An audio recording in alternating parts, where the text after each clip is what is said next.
जब मैं बाहर आया मेरे हाथों में एक कविता थी और दिमाग में आंतों का एक सर है। वो काला धब्बा कल तक एक शब्द था, खून के अंधेरे में दवा का ट्रेडमार्क बन गया। औरतों के लिए गैर जरूरी होने के बाद अपनी ऊब का दूसरा समाधान ढूंढना जरूरी है।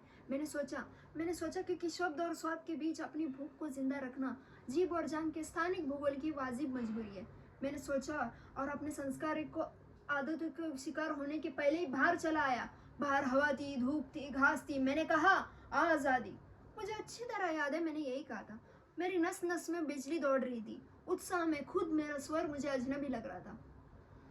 और मैं दौड़ता हुआ खेतों की ओर गया। वहां कतार के कतार अनाज के अंकुए फूट रहे थे। मैंने कहा जैसे कसरत करते हुए बच्चे। तारों पर चिड़िया चेंचा रही थी। मैंने कहा जैसे कांसे की बजती हुई घंटियां, टन टन टन। खेत की मेड़ पार करते हुए मैंने एक बैल की पीठ थपथपाई। सड़क पर जाते हुए आदमी से उसका नाम पूछा और कहा बधाई। घर लौटकर मैंने सारी बत्तियां जला दी। पुरानी तस्वीर को दीवार से उतारकर उन्हें साफ किया और पोंछ कर दीवार पर टांग दिया। मैंने दरवाजे के बाहर एक पौधा लगाया और कहा वन महोत्सव। और देर तक हवा में गर्दन उचका उचका कर लंबी लंबी सांसें खींचता रहा।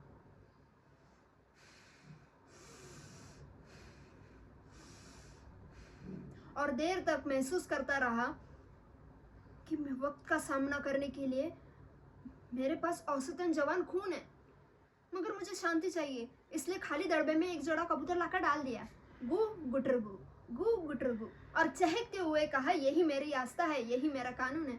इस तरह जो था मैंने उसे जी भर कर प्यार किया, और जो नहीं था मैंने उसका इंतजार किया। मैंने इंतजार किया। अब कोई बच्चा भूखा रहकर स्कूल नहीं जाएगा। अब कोई दवा के अभाव में घुट घुट कर नहीं मरेगा। अब कोई किसी की रोटी नहीं छीनेगा। अब कोई किसी को नंगा नहीं करेगा।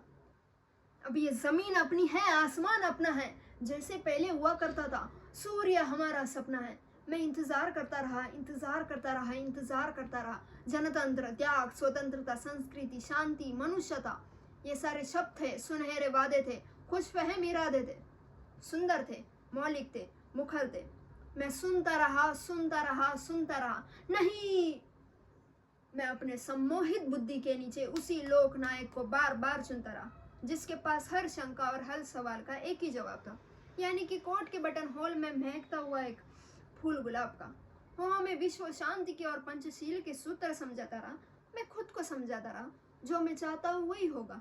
होगा आज नहीं तो कल, मगर सब कुछ सही होगा।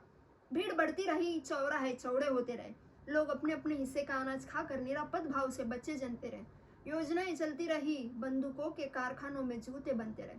मगर जब कभी मौसम उतार पर होता था, हमारा संशय हमें कोसता था। हम उत्तेजित होकर पूछते थे, ये क्या है, ऐसा क्यों है, हाँ हाँ ऐसा क्यों है। फिर बहसें होती थी। शब्दों के जंगल में हम एक दूसरे को काटते थे। भाषा की खाई को जुबान से कम जूतों से ज्यादा पाटते थे। कभी वो हारता रहा, कभी हम जीतते रहे। इसी तरह नोकझोंक चलती रही, दिन बीतते रहे। मगर एक दिन मैं स्तब्ध रह गया। मेरा सारा धीरज युद्ध की आग से पिघलती हुई बर्फ में बह गया। मैंने देखा कि मैदानों में नदियों की जगह मरे हुए सांपों की केचुली बिछी है। पेट टूटे हुए रडार की तरह खड़े हैं। लोग घरों के भीतर नंगे हो गए, बाहर मुर्दे पड़े हैं। विधवाएं तमगा लूट रही है, सदवाएं मंगल गा रही है। वन महोत्सव से लूटी हुई काल पना लिया अकल का लंगर चला रही है। वन महोत्सव से लौटी हुई काल प्रणाली अकल का लंगर चला रही है। वन महोत्सव से लौटी हुई काल प्रणाली अकल का लंगर चला रही है। जगह जगह तख्तियां लटक रही है, जगह जगह तख्तियां लटक रही है। यह शमशान है, यहाँ की तस्वीर लेना सख्त मना है। फिर भी उस उजाड़ में कई कई घास का हरा कोना कितना डरावना है। मैंने अचरज से देखा कि दुनिया का सबसे बड़ा बौद्ध मठ बारूद का सबसे बड़ा गोदाम है। अखबार में लेटे हुए एक तटस्थ कोड़ी देवता का शांतिवाद नाम है। ये मेरा देश है, ये मेरा देश है। हिमालय से लेकर हिंद महासागर तक फैला हुआ जली हुई मिट्टी का ढेर है, जहाँ हर तीसरी जुबान का मतलब नफरत है, साजिश है, अंधेर है। ये मेरा देश है और ये है मेरे देश की जनता। जनता क्या है? जनता क्या है? एक शब्द, कोहरा, कीचड़ और कांच से बना हुआ एक भेड़ है जो दूसरों के पीठ पे उनकी फसल डोरी है। एक पेड़ है जो ढलान में आती जाती हवा की जुबान में हाय हाय करता है, क्योंकि अपनी हरियाली से डरता है। गांव के गंदे पनालों से लेकर शहर के शिवालों तक फैली हुई कथकली की अमृत मुद्रा है ये जनता। जनतंत्र में उसकी श्रद्धा अटूट है। उसको समझा दिया गया है कि यहाँ जिंदा रहने के लिए घोड़े और घास को एक जैसे छूटे। कैसी विडंबना है, कैसा है झूठ है। दरअसल जनतंत्र एक ऐसा तमाशा है जिनकी जान मदारी की भाषा है। हर तरफ कुआं है, हर तरफ कुआसा है। जो दांतों और दलदलों का दलाल है वही देशभक्त है।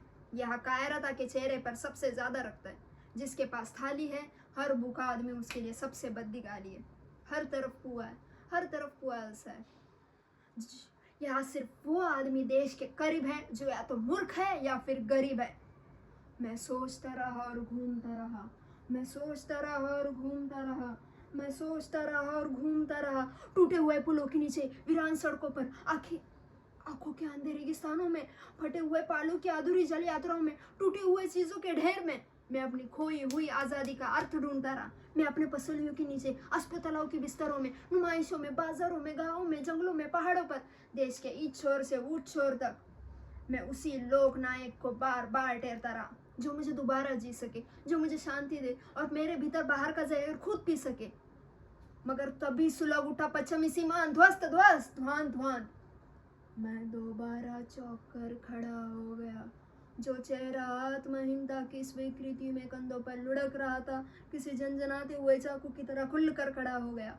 अपने आप में जिंदा रहने की ये घटना इस देश के परंपरा की एक बेमिसाल कड़ी थी। लेकिन इसे साहस मत को। दरअसल ये पुट्टों तक चोट खाई हुई गाय की गिलना थी जो उस आदमखोर के हविस से भी बड़ी थी। मगर उसके तुरंत बाद मुझे झेलनी पड़ी सबसे बड़ी ट्रेजेडी अपने इतिहास की।